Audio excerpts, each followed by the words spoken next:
पहला विश्व युद्ध, एक ऐसी जंग जिसने दुनिया को हमेशा हमेशा के लिए बदल कर रख दिया। पर यह सब शुरू कैसे हुआ? आज हम क्रिस्टोफर क्लार्क की जबरदस्त किताब द स्लीप वॉकर्स के जरिए इसी सवाल की तह तक जाएंगे और समझेंगे कि कैसे पूरा का पूरा यूरोप नींद में चलते चलते एक महाविनाश की तरफ बढ़ गया। सोचिए, 20वीं सदी की शुरुआत ही एक ऐसी तबाही से हुई जिसके बारे में किसी ने सोचा तक नहीं था। पहले विश्व युद्ध में 6.5 करोड़ सैनिक मैदान में उतरे और लगभग 2 करोड़ लोगों की जानें गईं। और ये सिर्फ एक नंबर नहीं है, इसके पीछे हैं अनगिनत टूटे हुए परिवार, बिखरे हुए सपने, एक पूरी की पूरी पीढ़ी की कहानी। इस महायुद्ध ने सिर्फ जानें नहीं ली, इसने बड़े बड़े साम्राज्य मिटा दिए और दुनिया का नक्शा ही बदल डाला। असल में आज की दुनिया की नींव इसी घटना ने रखी। लेकिन जानते हैं सबसे चौंकाने वाली बात क्या है? ये सब हुआ सिर्फ 37 दिनों में। जी हाँ, सिर्फ 37 दिनों के अंदर एक पूरा महाद्वीप जो शांति से जी रहा था, वो महाविनाश के मुहाने पर आ खड़ा हुआ। जरा इस बात पर गौर कीजिए। 28 जून 1914 की सुबह यूरोप में सब कुछ नॉर्मल था, शांति थी, और महज 37 दिन बाद वही महाद्वीप एक भयानक जंग की आग में जल रहा था। आखिर ये इतनी तेजी से हुआ कैसे? हम सब हमेशा यही सवाल पूछते हैं कि पहला विश्व युद्ध क्यों हुआ, और फिर हम साम्राज्यवाद, राष्ट्रवाद, हथियारों की दौड़, इन सब कारणों को गिनाने लगते हैं। लेकिन क्रिस्टोफर क्लार्क कहते हैं, रुकिए, क्या हम सही सवाल भी पूछ रहे हैं? वो हमें एक अलग और शायद ज्यादा जरूरी सवाल पूछने को कहते हैं कि ये युद्ध कैसे हुआ। तो चलिए पहले सेक्शन में इसी सवाल का जवाब ढूंढते हैं, शांति से महाविनाश तक। हम ये समझने की कोशिश करेंगे कि ये जंग किसी एक देश की गलती नहीं, बल्कि एक तरह की सामूहिक नाकामी थी। हम क्यों से ज्यादा कैसे पर फोकस करेंगे कि कैसे एक शांत यूरोप तबाही के रास्ते पर चल पड़ा। देखिए, क्लार्क का तर्क बहुत सीधा है। किसी एक मुजरिम को ढूंढने से बेहतर है ये समझना कि घटनाओं की वो चेन चली कैसे, जो अलग अलग किरदार थे उनके बीच बातचीत कैसे हुई, क्या गलतफहमियां हुई और कैसे छोटे छोटे फैसले मिलकर एक भयानक अंजाम तक ले गए। यही कैसे का सवाल हमें इस तबाही की असली कहानी बताता है। अब दूसरे सेक्शन में चलते हैं और समय में थोड़ा पीछे जाते हैं। देखते हैं 1914 का यूरोप दिखता कैसा था, उसकी राजनीतिक तस्वीर क्या थी। ये एक ऐसा महाद्वीप था जो ऊपर से तो बड़ा शांत लगता था, पर अंदर ही अंदर वो तनाव और सैनिक गठबंधनों के जाल में फंसा हुआ था।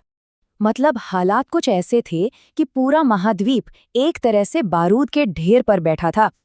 हर देश अपनी सेना बढ़ा रहा था और दो ताकतवर गुट एक दूसरे को हमेशा शक की नज़र से देखते रहते थे।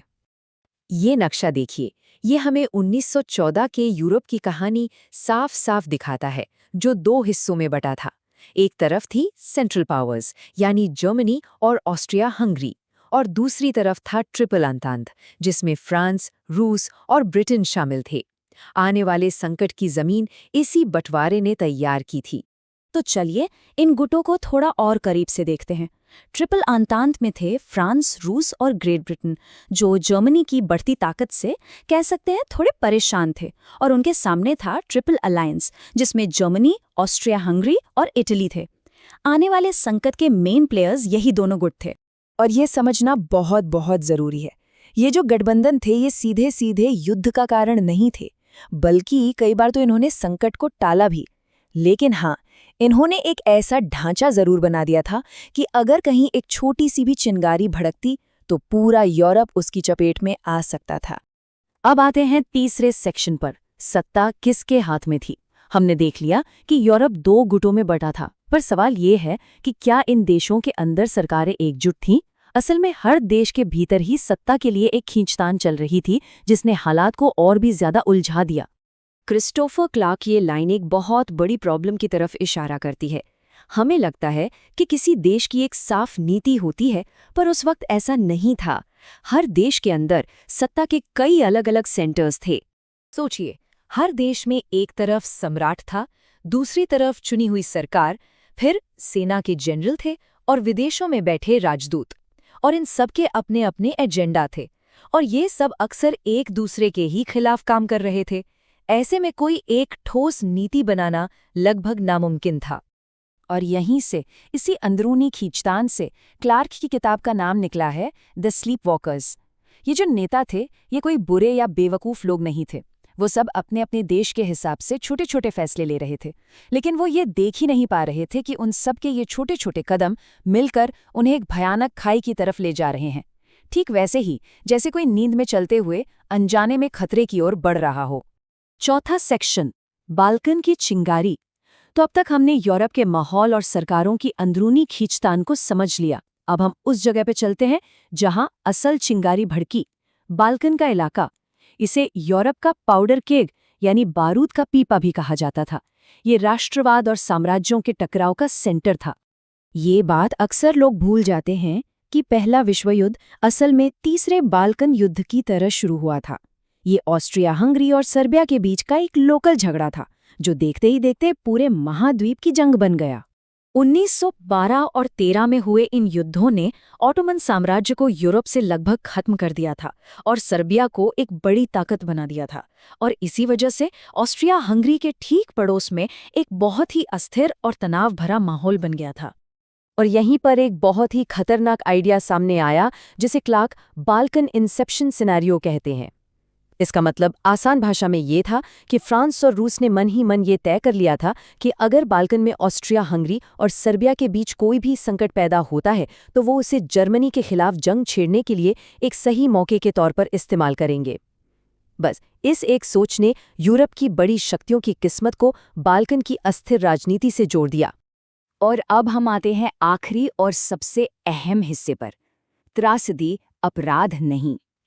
क्लार्क का तर्क ये है कि पहला विश्व युद्ध कोई क्राइम नहीं था जिसका कोई एक गुनहगार हो, बल्कि ये एक त्रासदी थी, एक सबकी साझा नाकामी।